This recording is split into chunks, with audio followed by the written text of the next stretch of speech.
no discrepancies, no contradictions, no wrong. And it is a guidance for those who fear God. And I was like, really? Really now? You think so? That was but that was really one of the boldest statements I had ever seen a religious book make of itself. I was like, you know what? I found discrepancies in every book. I'll find it in this book. I will find it. So my initial reading of the Quran was to find the discrepancies, to disprove it. So I began to read chapter 2, chapter 3, chapter 4, chapter 5. And in chapter 2, there's more things that's coming about where God is saying, if you're in doubt about this revelation, then find in it discrepancies. I'm like, wow, this is getting serious. This is like a direct threat to me. Like, if this is fighting words.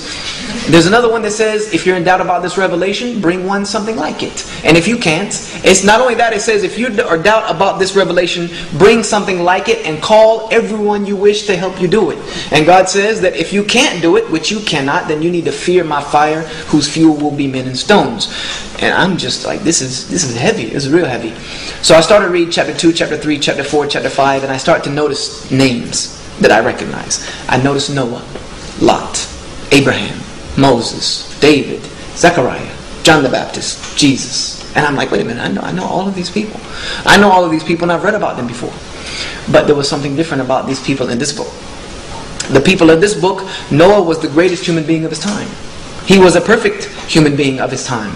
He did not do the things which he was telling other people not to do. He lived a life that was pleasing to God in order to show people how to live a life that was pleasing to God. So was Abraham. So was Lot. So was Noah. So was Moses. So was David. So was Zechariah. So was John the Baptist. And so was Jesus. They were all at the highest peak of morality.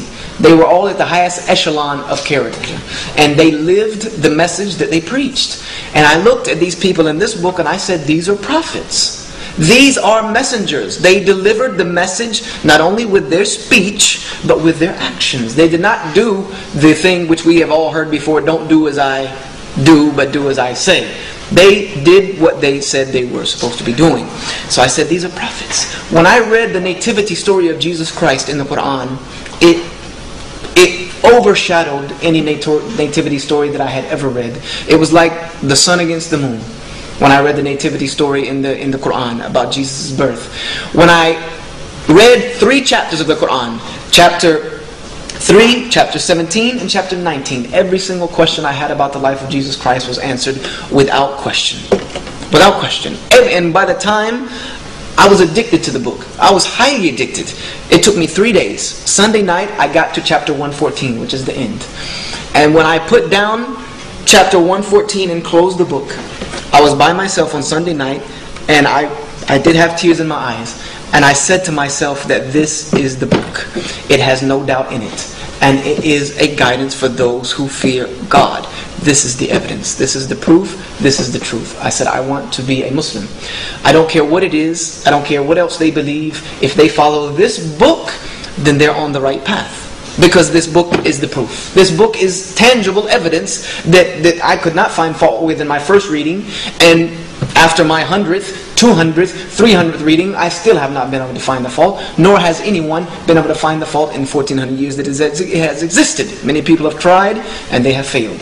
So I went back to the Imam on Monday, and the door was locked of the mosque. So they told me he lives right behind there. So I went to his house, I knocked on the door, and I told him I want to be a Muslim. And he was shocked. He was like, what? He's like, wait a minute, you're the one that didn't want to hear anything. He's like, yeah, but your book said everything it needed to say for it. So he's like, okay, wait. He called some people and had them come over. And he said, so you believe that there's only one God that's worthy of worship? I said, I've always believed that. It's never been laid out like this. He said, but to be a Muslim, you have to also believe in the messengership of Muhammad, peace be upon him. And he started to try to tell me about Muhammad. And I said, I only have one question for you about Muhammad. Did he give us this book? He said, yes. I said, then he's a prophet. That's it. If he gave us this book, then he is what you say he is. And that's all the evidence I need, because God is perfect. This book is perfect. Therefore, the conduit for the in-between has to be just as perfect, because you do not pour clean water through a dirty glass and get clean water at the other end. So I said, I want to be a Muslim. I said, this day I bear witness that there is nothing that has the right to be worshipped except the one true God, the creator of all that exists. And Muhammad is indeed a messenger of God, just like all the other messengers. And I entered into Islam on this day. And this was in December of 1998.